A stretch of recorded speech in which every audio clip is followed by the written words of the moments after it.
ऊस लागवड आणि गाळपावरील बंदीवरून सरकारमधील मतभेद आता समोर येत आहेत। महसूल मंत्री एकनाथ खडसेंच्या प्रस्तावाला सहकार मंत्री चंद्रकांत पाटलांनी विरोध दर्शवलाय।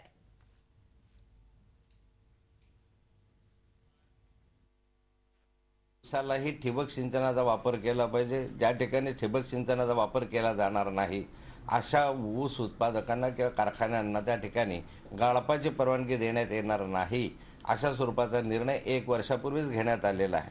आणि आता जी टंचाई लक्षात घेता ऊसाच्या पाण्यापेक्षा पिण्याचं पाणी मिळालं पाहिजे या दृष्टिकोनातून गाळपावर प्रतिबंध घालणं, ऊसाला पाणी देण्यास प्रतिबंध घालणं आणि जो ऊस शिल्लक राहील तो ऊस चारा म्हणून विकत घेणं आणि जनावरांना त्या ठिकाणी उपलब्ध करून देणं अशा स्वरूपाचा हे निर्णय राज्य सरकारच्या माध्यमातून घेण्याचा आमचा विचार आहे।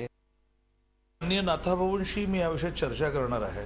केवळ जिथे ऊस आता लावला आहे त्याला पाणी द्यायचं नाही आहे का, जो ऊस उभा आहे त्याच्या गाळप करण्याच्या बाबतीमध्ये सुद्धा आपलं काही वेगळं म्हणणं आहे। जो ऊस उभा आहे तो विकत घेऊन चारा म्हणून वापरणं हे खूप कॉस्टली पडेल, कारण FRPची अमाऊंट द्यावी लागेल।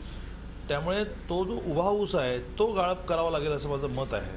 परंतु तरीही नाथाभाऊंच्या ह्या मताशी मी सहमत आहे आणि सगळेच सहमत आहेत।